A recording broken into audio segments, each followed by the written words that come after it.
Chords and Coffee, we're going to talk about turnarounds in the key of G. This is going to be a super helpful episode, but make no mistake about it, I'm about to throw a bunch of chords into your chord bucket. So stretch out the sides of your chord bucket, take your big gulp of coffee, and let's look at some turnarounds in the key of G. Every Saturday morning at 9 a.m. Central Time, we bring you a free guitar lesson with Chords and Coffee. These videos take time and money to create, and it's our free gift to you. All that we ask in return is that you leave comments on the videos and that you subscribe to this channel. When you do that, you make a massive difference in our ability to help to continue to have Chords and Coffee online for free. Thanks for being a part of this community, and thanks for watching. Okay, so this first one is based off this ascending octave idea. Later on in this episode, I'm going to give you a descending octave idea, and one of the coolest things in the world is when you're at a blues jam and you're doing the ascending one and somebody else over here, or even the bass player is doing the descending, or vice versa, it doesn't matter. They kind of marry up really cool. And so it's one of those things that you can feel pretty safe doing this in just about any turnaround, okay? So this is just super simple. It's G, B, C, C sharp, D. But I want to give it to you in octaves, and the reason for that is I'm going to give you the full chord voicing, and I feel like if you have the octave in your hand, having the full chord voicing in your hand will be a little more attainable, easier, and also it's just good practice to have in there. Okay, so index finger on the 3rd fret of the low E, we're going to skip the A. I'm going to have my pinky finger on the D string of the 5th fret. You can use your ring finger, but for whatever reason, I feel like if you could adapt your pinky to this activity, what'll end up happening, these chords will come more natural and easier to you because your pinky's kind of going to be doing this on the chord voicing. So index finger and pinky, let's try it, okay? So pinky on the 5th fret of the D, not playing the A at all, everything else is muted. You can pluck it, but let's just go ahead and strum through those glorious muted strings, right? It's okay to have that much fat on the pork chop, it eats good.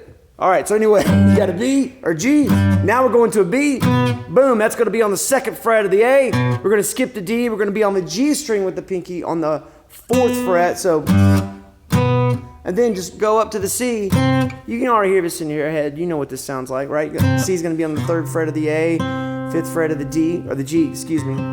So, boom, boom. And then C sharp on the 4th fret and the 6th fret, same string, A string and the G string, and then D. That's going to be on the 5th fret and the 7th fret. So one more time, just make sure we got it. And there's a lot of different variations of that rhythmic idea, but that's it in a nutshell. Now, what are the chords to that? Well, let's just go ahead and play a full voicing G chord.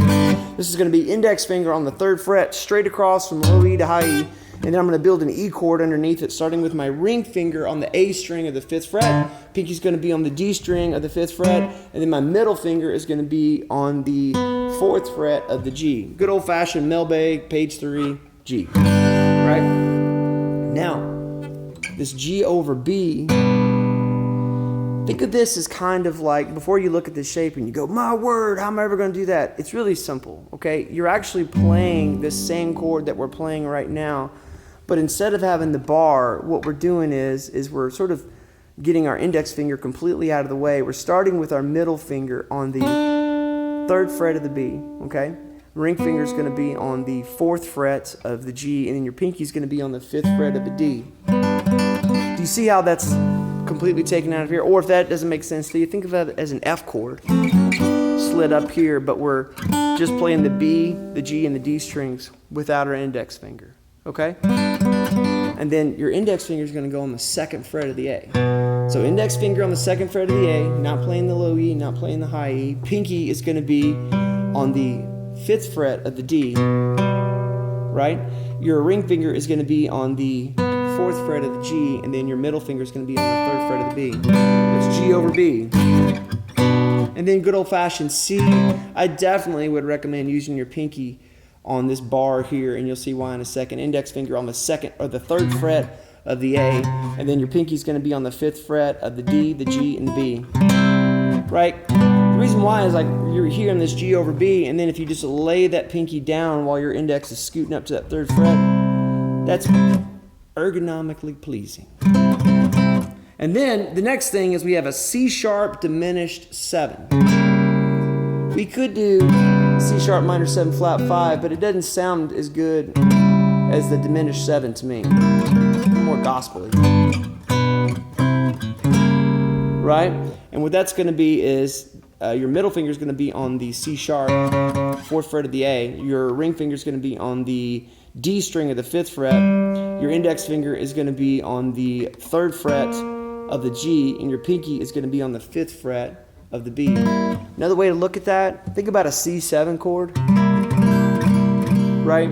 Where you've got your index finger laying straight. I don't have a chart for this, but just stay with me. Index finger laying across the A string to the high E, and then I've got my ring finger on the 3rd fret, A string, high E to the E, 3rd fret, and then I've got my ring finger on the 5th fret of the D and pinky on the 5th fret of the B. But I'm going to use my middle finger to hit that C sharp on the 4th fret of the A, and then just the index finger is going to be on that B flat note, which is going to be on the 3rd fret of the G.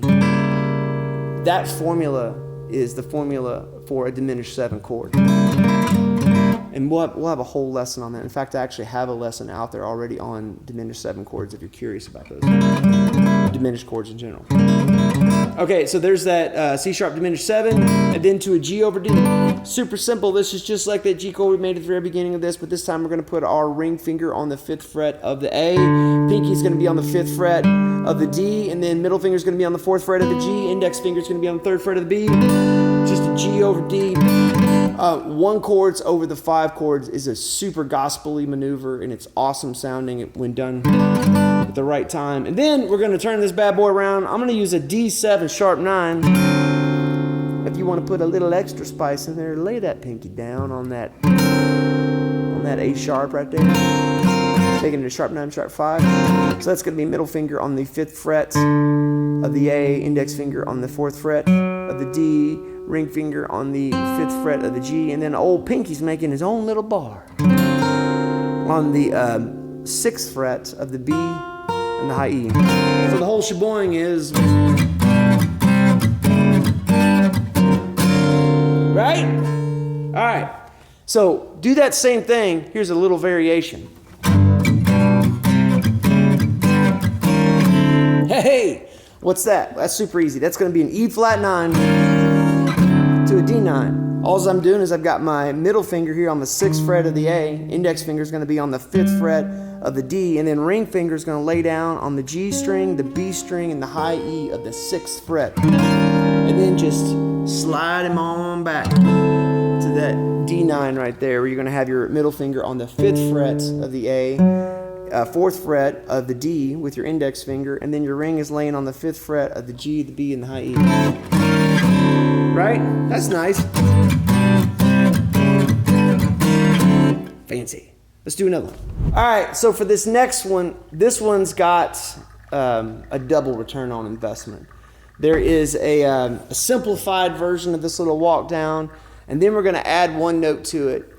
And when we add this one note to it, there is just an awesome factor, especially if you're in a jam with another guitar player or any instrumentalist is playing solo activities. There's a really cool thing that you can gift them. By the way, great accompaniment. When you are accompanying someone else, whether it be a singer or another musician in a rehearsed or spontaneous jam, when you are accompanying, you should always seek to give them an incredible platform to be expressive. And if you do that, and if you're generous, and you're really listening, and you're trying to do better than just give them something to solo over, you're actually trying to elevate them and to help them to sound the best they possibly can. My friend, watch what doors open for you with that sort of mindset. So with that, that's for free. That's the kind of stuff you just get for free on Chords and Coffee. All right, so what I'm going to do here is I'm going to take my ring finger and I'm going to play on the F, so that's the 8th fret of the A. And the formula for this is, this little activity is always going to start a whole step behind the root. So wherever, if you're in the key of G, you're going to start this on an F. If you're in the key of B flat, you're going to start this on an A flat, right? If you're in the key of C, it's going to be on B flat. In the key of D, it's going to be on the C. It's always a whole step behind, right? What do I mean? Well, this note right here, this is the F, and I'm going to use my ring finger on the 8th fret of the A, my middle finger is going to go on the 7th fret of the G, and then my pinky is going to go on the 8th fret of the B. Now right away your ear's going, oh, I know where this is going. And then this is going to lower down to here. And this is why I had to start with my ring finger, because I want my middle finger now on the 7th fret of the A, and that's an easy transition. It's literally like these two guys go, our shift is over, jaw shift, right? Boom, just like that. And so you're going to have your middle finger on the E notes of the 7th fret of the A. Your index finger is going to be on the 6th fret of the G, and then slide them two dudes back to where I've got now my middle finger is on the 6th fret of the A. Index finger is on the G string of the 5th fret. And this is starting to get stretchy, but that's where it's the most stretchy. Now, this is going to be middle finger on the 5th fret of the A string, and then 4th fret of the G, and then pinky is on the 8th fret of the B. Now, before I can feel it now in the comments. Everybody's like, too stretchy, signing off, unsubscribed, negative comments. Look, thumb placement is critical. When I didn't spill any coffee that time. How about that? Thumb placement is critical to having your hands be able to be stretchy. Yeah, Nate, but you got them long hands. Django Reinhardt had 2 fingers. Boom, boom, boom, boom. Tony Stark built it in a cave. There's a Marvel reference, right? So you can do it. You just have to find a place to put your thumb so that it feels comfortable. And by comfortable, I mean not so much pain you can't tolerate it for another second. It's still going to feel a little awkward no matter what, because your hands are getting used to this motion. Now, this is not something that you're going to live in. This is just something that when you're doing this little activity, it sounds nice. It sounds nice to have all of that ringing out all the way down. Now, let me give you the other variation, which as cool as that one is, this one is way cooler. This is the one that I love. Actually, we've talked about this in a few other episodes, hinted at it, but we haven't actually explored it next to this. So, this is the exact same idea, okay? But this time we're going to put our index finger on this B flat note, right? So you got your index finger on the 6th fret of the low E. You've got your ring finger is going to be on the 8th fret of the A. Your middle finger is going to be on the 7th fret of the G. Your pinky is going to be on the 8th fret of the B. If I'm not playing it, I'm not touching it. And also, it's sort of being naturally dampened by my fingers kind of arching over each string, trying to find a good note, right? So there's that B flat 6 is what that is. And then, now we're going to this A7. It's the same idea. Remember, we just lowered this here. Now we're just going to put our index finger on the 5th fret of the low E. Ring finger is going to be on the 7th fret of the A. Skipping the D, you're going to have your middle finger on the 6th fret of the G. Pinky is going to be on the 8th fret of the B. And then, you thought that other one was stretchy. Now this is A flat major 7. This is going to be index finger on the 4th fret of the low E. Middle finger is going to be on the G string of the 5th fret. Ring finger is going to be on the A string of the 6th frets. Pinky is going to be right there glued to the 8th fret of the B. Now, to do this, that's just hateful. I don't care who you are. So we're just going to do just go old-fashioned G right there, right? So that whole thing sounds like this.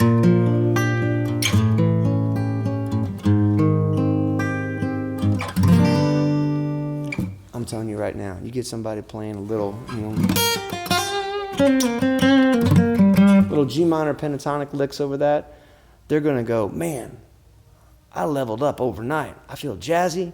I feel spicy. I feel special inside.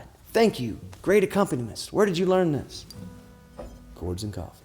Let's do another. All right, so this next one, this one's kind of lifted from old Merle Haggard. There's a song, I love this song. It's called Misery and Gin. Ernie Hughes, I'm looking at you. Ernie's been saying, when are you going to do some Merle Haggard? I mean, this man, his patience is, he's more patient than, somebody doing time. Is that appropriate? I don't know. I felt like, Merle Haggard, prison reference. I don't know. Anyway, thank you for your patience, Ernie. You're awesome. This is Misery and Jan's a beautiful song, and it has this this little kind of thing, and then it goes.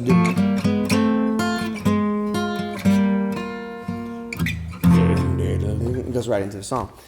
There's also, this has a little bit of element of Nobody Does It Better, Carly Simon, which is also a beautiful tune. So in G, this little maneuver, you have this. So we're gonna do this up and down. Okay, so the hard part about this, these are not chords. These are just intervals. These are 2 notes, and so I'm gonna name these chords in parentheses, just so you understand kind of like what the general thinking is. We're gonna have let's do it with our. Actually, we're gonna do this with our index and our middle. And I'll show you why in just a second. So index is going to be on the 4th fret of the G. Middle is going to be on the 5th fret of the D. So you just got this little, major third interval here where I've got a G and a B.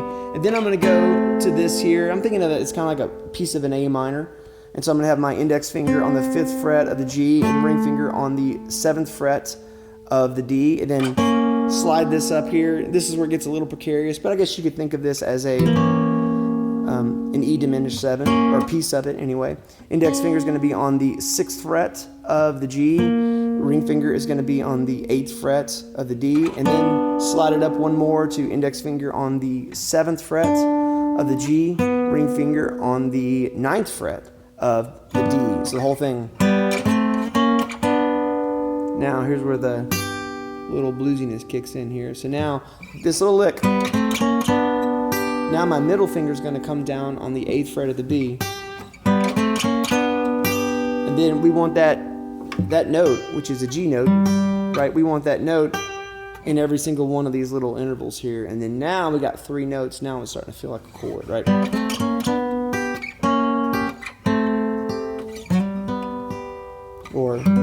So what is that? So after I've got my ring finger on the 9th fret of the D and my index finger on the 7th fret of the G and my middle finger on that G note on the 8th fret of the B, I'm going to slide these 2 guys down. And I got to take my middle finger's got to come off there and pinky's got to take over where middle was. So index finger on the G string of the 6th fret, and then ring finger on the 8th fret of the D, and then pinky on that 8th fret of the B. Right? And then pinky can stay there because now my index finger is just going to slide back to the 5th fret of the G, ring finger 7th fret of the D, pinky on the 8th fret of the B. And then from here, you could go ahead and commit to that action, or just give me a good old-fashioned G here, kind of in an F chord shape, index finger laying across the 3rd fret, little tiny bar, and then middle finger is going to be on the 4th fret of the G, and then D string is going to be held down by the ring finger on the 5th fret. So there's that. Very cool. Okay, so remember at the beginning of this episode, we did and I said there's a descending thing that marries up real nice with that ascending thing. Here's the descending thing. It's super easy. We're going to do this up here, and the reason I'm giving to you up here is I want you to be able to move this around in whatever key makes sense to you. This is going to start on the root note, and we're going to start on a G octave. I'm on the 10th fret of the A and the 12th fret of the G. Everything else is muted. And then I'm going to go down to the 8th fret and the 10th fret on this F. Same 2 strings, A and G. So, and then E on the 7th and the 9th. Same fingers, same string. 7th fret of the A, 9th fret of the G. And then E flat, 6th fret and 8th fret of the A and the G. And then you can hit that D octave there on the 5th fret of the A and the G string of the 7th fret. And if you want to put a little spice in there, you can turn that around. I like a little D7 sharp 5 action. Remember we did this a second ago, D7 sharp 9 sharp 5. Here's just the D7 sharp 5. That's going to be index finger on the 10th fret of the the D note, D string. This is a guitar, right? Anyway, right, it's going to be on the 10th fret of the D string. And then my ring finger is going to be on the 11th fret of the G. Pinky's going to be on the 11th fret of the B. And then high E is going to be held down by my middle finger on the 10th fret. Augmented chord. Very cool. So that whole thing is... right? Tell your friend to do this. You guys will be rock stars. Okay, one more thing. This is almost a lesson unto itself, and we're not going to unpack this. We're just going to open it up, look in it like Mary Poppins, and grab a lamp out, okay? If you're old enough to know what that reference means, comment below. So what we're going to do is you get to the end of the tune, the blues, and we're going to go, right? And we've talked about this in the blues and B flat lesson. We just did it in a different key, okay? So here it is, essentially. You've got an E7, right?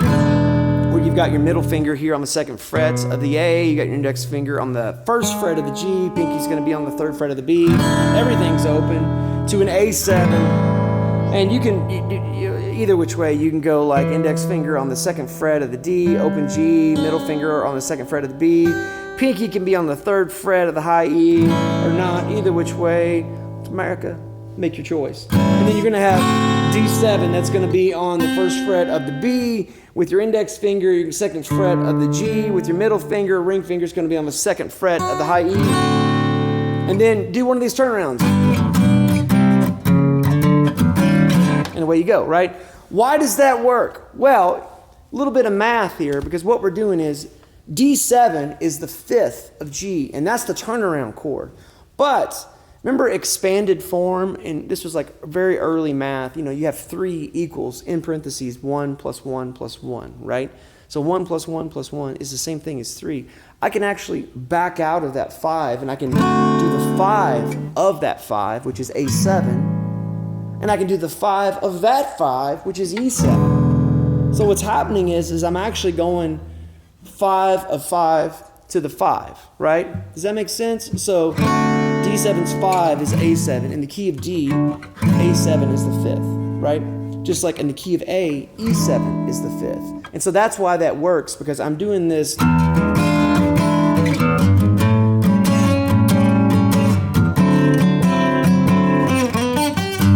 right, and getting back to G that way. And your ear accepts it. Plus, we've heard a lot of songs that do that. So what I'll do is I'm going to give you really quick one that I think I need to give you this little A7 thing, because that's kind of fun and special. This is going to, or excuse me, E7. This is an E7 flat 9 to an E7. That's going to be ring finger on the 7th fret of the A string, middle finger on the 6th fret of the D, pinky on the 7th fret of the G. Now, index finger on the 5th fret of the B, that's E7. But to get to this flat 9 to the E7, what happens is your index finger is going to go where your middle finger was. So index finger is going to be on the D string of the 6th fret, and then middle finger is going to go to where the well, nothing was before. It's going to be on the B string of the 6th fret, and then flip back and forth. Maybe Jordan can close in on my, or do a close up of my fingers here. You can see this little delicate ballet of tension, right? And then it goes to, you can just do good old-fashioned A7 like this with the bar, whoop, and it's like a little E7 built underneath this, and then back to a D9, and then you can do your whatever turnaround you like. Or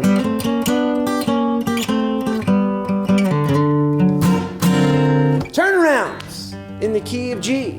I hope that's helpful for you. I hope you've hit the subscribe button, and most of all, I hope you're living life the best you can with the guitar in your hand. Thank you for the privilege of your time this morning. We appreciate you, and we'll see you for another Chords and Coffee.